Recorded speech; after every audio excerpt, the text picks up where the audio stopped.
What's up, guys, and welcome back to the Stocks with Mike and Tom show. We have a lot to talk about today. We have a bunch of stocks going very crazy. We have a lot of big news for this week. Tesla is on a crazy uptrend. They're up like 3%. And they have earnings very soon. And actually, Michael Burry said that his Tesla short position was just a trade. So it seems like he's out of that, but we'll talk more about the Tesla situation later in the video. We have some big news with Apple and even huge news with Bitcoin and the new ETF. So if you guys are new here, don't forget to subscribe. We post brand new videos every single day, and let us know what stocks you are watching in the comments down below. But Tom, let's get right into it.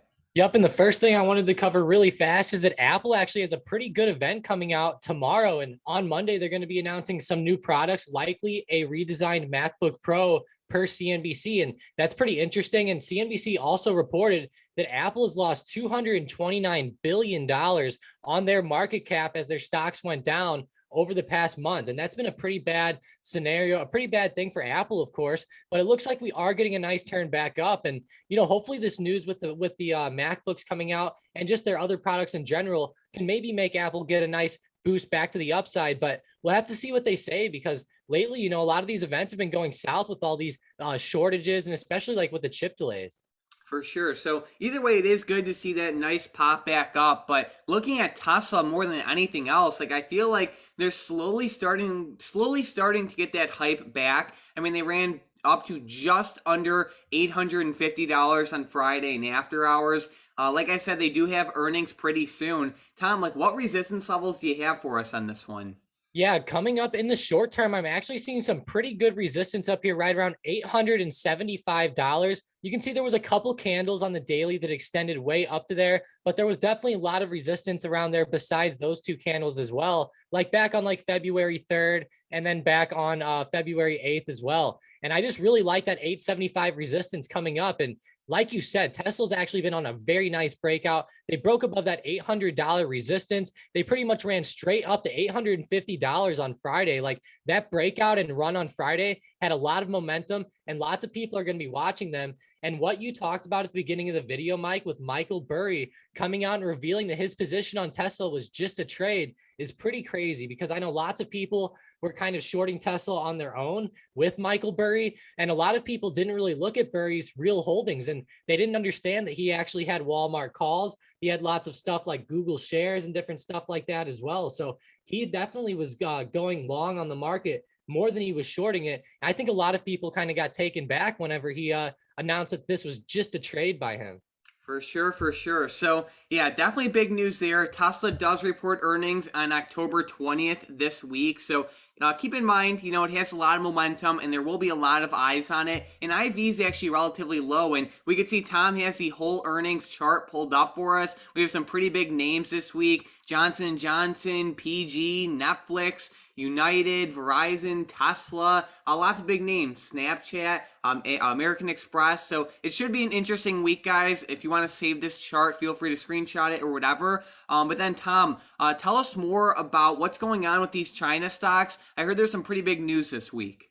Yeah, investing.com made a pretty good report, and it's pretty interesting given everything going on. And they said that in recent months, the Chinese company, pretty much all the Chinese companies in the Chinese economy has taken a series of blows from the Evergrande-induced property market crisis, or just the whole Evergrande situation, we could say. Also, there's been outbreaks of a Delta variant. The energy shortages right now are crazy, and inflation going up does not help anything at all. But the China GDP numbers are actually going to be releasing on Monday. And with all these different situations going on with China right now, these GDP numbers are going to be pretty important. People have really been looking at the Chinese economy a lot lately. China's been cracking down on lots of different stuff, and we'll just have to see what ends up happening with it because it should definitely move some of these Chinese stocks like BABA, Queb, JD. Stocks like that are probably going to move on this news. So definitely keep it on the radar. And like I said, lots of different catalysts over the past couple months with China. So these numbers are being watched by quite a lot of investors right now.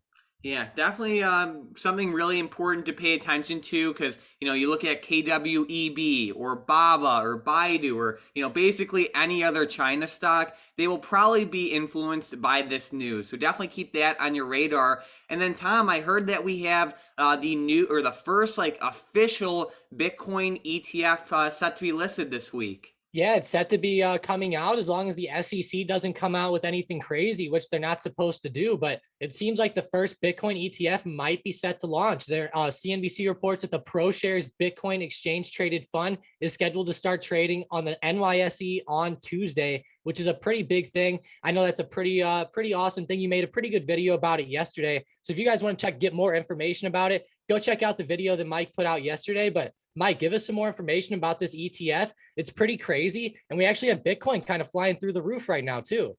For sure. So it's awesome to see, Bitcoin exploding up. That's awesome. I'm a huge fan of Bitcoin. But the problem is with this specific ETF is that it doesn't follow the spot price of Bitcoin. It only follows, it's a futures ETF. So like if Bitcoin moves up, let's say 20% in 1 month, that doesn't mean that this ETF will also move up 20%. It might move up 15%, it might move up 22%, it might move up 10%. We don't know the very specifics of this ETF just yet, but we're not going to get too advanced into this video, but there's roll yield that comes along with futures. So basically, like, let's say the price of Bitcoin was at 61,000 right now, like just hypothetically speaking, the futures price might be at like 64,000, and that futures price will get closer and closer to the spot price as the expiration of the future gets closer. So long story short, the ETF is not even made to follow the spot price of Bitcoin, and it won't. So keep that in mind. I made a video talking about this specifically yesterday, so feel free to check that out. But either way, it's good news to see Bitcoin popping off, and it's been doing great over the past couple weeks. Yeah, it really has. It's been doing very well. It has a lot of momentum into it, and we're actually getting up to some of these key resistance levels with Bitcoin. So I would say be pretty careful with it over the next couple days. But if we can break out the new all-time highs, I think that would actually be awesome. And like you pointed out, Mike, the futures and the current price of Bitcoin are not the same. Like we can see the futures right now closed on Friday at 63,180, and we actually have the spot price all the way down here around 60,844. And, it's just a flip of a coin of where the futures are going to open up tonight. Alrighty, so let's get right into these momentum plays. With the first one, we have NIO to the upside. Yep. And with NIO, go ahead and make them break out above that high of Friday, right around 38.30. And these China stocks have a lot of momentum. Yep, and then with the next one, we have BABA also to the upside. Yep. Make BABA go ahead and break above 170. All right, and then with the last one, we have Apple also to the upside. Yeah, they actually have that big event. So go ahead and make them break 145. If they break that, then make them break 145.50. All right, so we're watching these three plays for potential day trades to the upside tomorrow, but only if they break above the levels Tom listed. And I want to give a huge shout out to our member of the day today, which is Outlaw Star. He is always one of the first people to comment on the videos. They're always super positive. So huge shout out to Outlaw Star. Thank you so much for all of your support and all of your activity. The comments really help us grow the channel. So huge shout out to you, and thank you to everyone else who leaves a comment down below. It helps us out a ton. And then Tom, let's get right into the comments from the previous video. We have Bravo saying, good show. He's a proud owner of WBA, which is Walgreens. He's looking at laggers. What do you guys think of Boeing and then the WFC sell-off? Are they a buy possibly, or rather hold? So we'll start off with Boeing. I know they've been struggling quite a bit lately. Personally, I really like them at these levels. It's more of like a, I guess you could say like a medium to longer term play right now. They do have earnings pretty soon, but I definitely like them at these levels. Yeah, me too. And they are getting back down to that 210 support. And that was a pretty big support in the past. We've actually bounced off of it quite a few times. So as we get back down to there, I'll really be watching it to see if we can kind of bounce off of there again. If we break below 210 pretty significantly, I might be bearish on it in the short term, but I'm more of with Mike. I'd rather just buy shares of it right now and just hold it for the long term.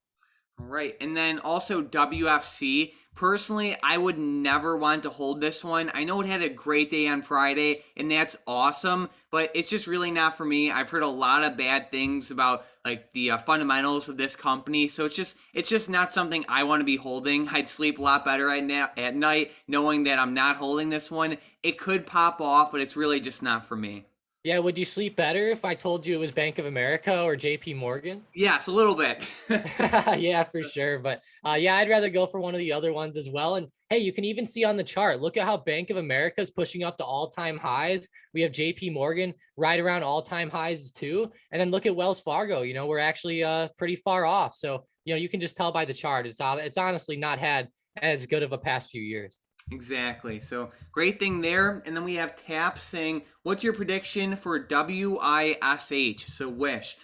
He said the company has solid foundations, and some people think that's the target for a potential squeeze, but this stock still stays kind of low. What do you think? So personally, I do not like this company at all. A couple months ago, it had potential for a squeeze, but it really, I mean, it could technically like have a short squeeze now, but there's just no hype with it. There's not really too much chatter. Like it's nowhere near the hype that we saw with GameStop, AMC, or even Clove. So for those reasons, I don't like to play at all. I don't like them for the long term, and as of right now, I personally do not see potential for a short squeeze. Yeah, I don't really either, at least not right now. Like Mike said, it might have had the possibility to do it in the past, but as of right now, I don't see it either. It's gotten beaten down. It keeps breaking below support. And the thing is, it's not really worth it right now. There's definitely a lot better plays out there. Kind of like at better spots like Boeing and a few other ones that we already talked about, but just looking at which it's just not a play for me either. And it's gotten so low in price lately. It's just really hard to trade. Alrighty, and then we have Krishna saying, "How about Square?" So, how's Square doing? It actually is doing pretty decent. It's just kind of staying like right where it is. We've definitely been in a pullback for the past month or two. Almost reminds me of Apple, how it just kind of fell down a little bit. It didn't necessarily crash and burn, but we are kind of low. I will say it looks like it is trying to pop back up here. I know Friday was pretty good for them and they had a nice after hours. So maybe we'll see a nice pop up on Monday morning, especially if the overall market gets a boost. Good stuff. So thank you guys so much for watching today's video. If you want to trade with Tom and myself every single day, plus get access to all of our custom bots for options, day trades, swing trades, order flow plays, insider trading alerts, you can click that first link in the comments and the description down below. We do have a coupon running, and then the coupon is automatically applied to the link in the comments and the description down below. It's an awesome program. The bot has been on fire lately. It's definitely worth checking out, even if it's only for 1 month. Like I said, the bot has been on fire lately, and we have a coupon running, so definitely check it out. And then, Tom, do you have any last minute stocks, options, or anything you are watching for tomorrow?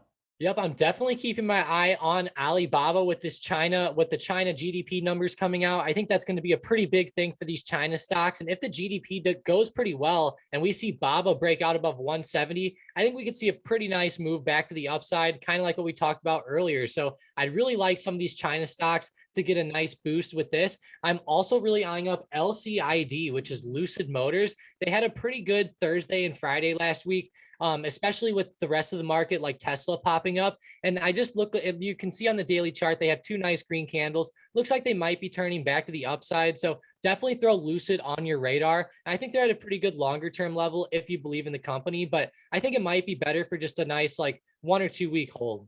All right, so thank you guys so much for watching today's video. Let us know what stocks you are watching in the comments down below so that we can cover them in tomorrow's video. But other than that, thanks for watching.